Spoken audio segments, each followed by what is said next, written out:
যে খবরে নজর রাখবো সে খবর অত্যন্ত গুরুত্বপূর্ণ। ফটোগ্রাফারের নাম ভারিয়ে ধর্ষণের অভিযোগ উঠছে, চাঞ্চল্যকর অভিযোগ উঠছে। নাম ভাড়ানো হয়েছে এক ফটোগ্রাফারের, আর সেই ফটোগ্রাফারের নাম ভারিয়ে ধর্ষণ করা হয়েছে। অমিত রয়েছে আমার সঙ্গে, আমি একবার অমিতের সঙ্গে কথা বলবো। অমিত, কি অভিযোগ, কি নাম, কোথায় এই অভিযোগ দায়ের করেছেন, কারা অভিযোগ করছে?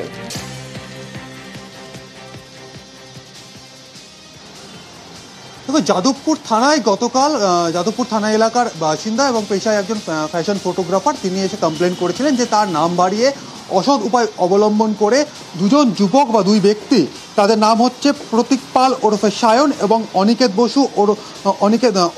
বসু ওরফে তপন পাল, এই দুজন ওই ফ্যাশন ফটোগ্রাফারের নাম বাড়িয়ে বিভিন্ন মহিলার সঙ্গে বিভিন্ন সময় যোগাযোগ করতেন এবং দুজন মহিলাকে গতকাল এবং তার আগে একাধিকবার ধর্ষণ করেছে, অর্থাৎ গণধর্ষণে তিনি অভিযোগ আনেন এই দুই ব্যক্তির বিরুদ্ধে, প্রতীক পাল ওরফে সায়ন এবং তপন পাল ওরফে অনিকেত বসুর বিরুদ্ধে।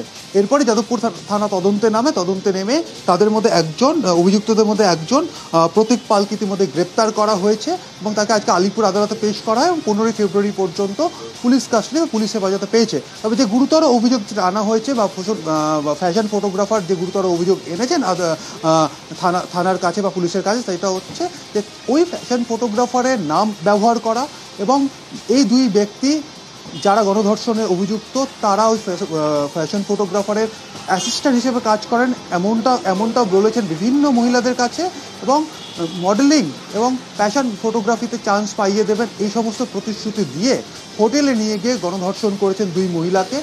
কখনো একাকী বা আলাদাভাবে তারা ধর্ষণ করেছেন বা কখনো একসাথে জয়েন্টলি তারা ধর্ষণ করেছেন বা গণধর্ষণ করেছেন, এমনটাই কিন্তু গুরুতর অভিযোগ এনেছেন ওই ফ্যাশন ফটোগ্রাফার। এবং ফ্যাশন ফটোগ্রাফারের লিখিত অভিযোগের ভিত্তিতেই যাদবপুর থানা মামলা রুজু করে এবং ইতিমধ্যেই একজন প্রতীক পাল তাকে প্রতীক পাল ওরফে সায়ন তাকে গ্রেপ্তার করা হয়েছে, তাকে আলিপুর আদালতে পেশ করা হয়েছে এবং নিজেদের হেফাজতে নিয়েছে। এবং অন্য আরেকজন অভিযুক্ত অনিকেত বসু, তারও কিন্তু সন্ধানে খোঁজ চালানো হচ্ছে এবং খুব শীঘ্রই তাকেও গ্রেপ্তার করা সম্ভব হবে, এমনটা কিন্তু জানানো হচ্ছে পুলিশের তরফে। তবে যে অভিযোগ আনা হচ্ছে একজন শহরের নামজাদা বা নাম খ্যাত একজন ফ্যাশন ফটোগ্রাফার, তার নাম ভাড়িয়ে তার অ্যাসিস্ট্যান্ট পরিচয় দিয়ে এই শহরের বিভিন্ন মহিলার সঙ্গে যোগাযোগ করা এবং তাদের মধ্যে থেকে দুই মহিলাকে হোটেলে ডেকে তাদের ধর্ষণ করা, একাধিকবার তাদেরকে ধর্ষণ করেছে, এমনটা কিন্তু অভিযোগ আনা হয়েছে এই দুই ব্যক্তির বিরুদ্ধে।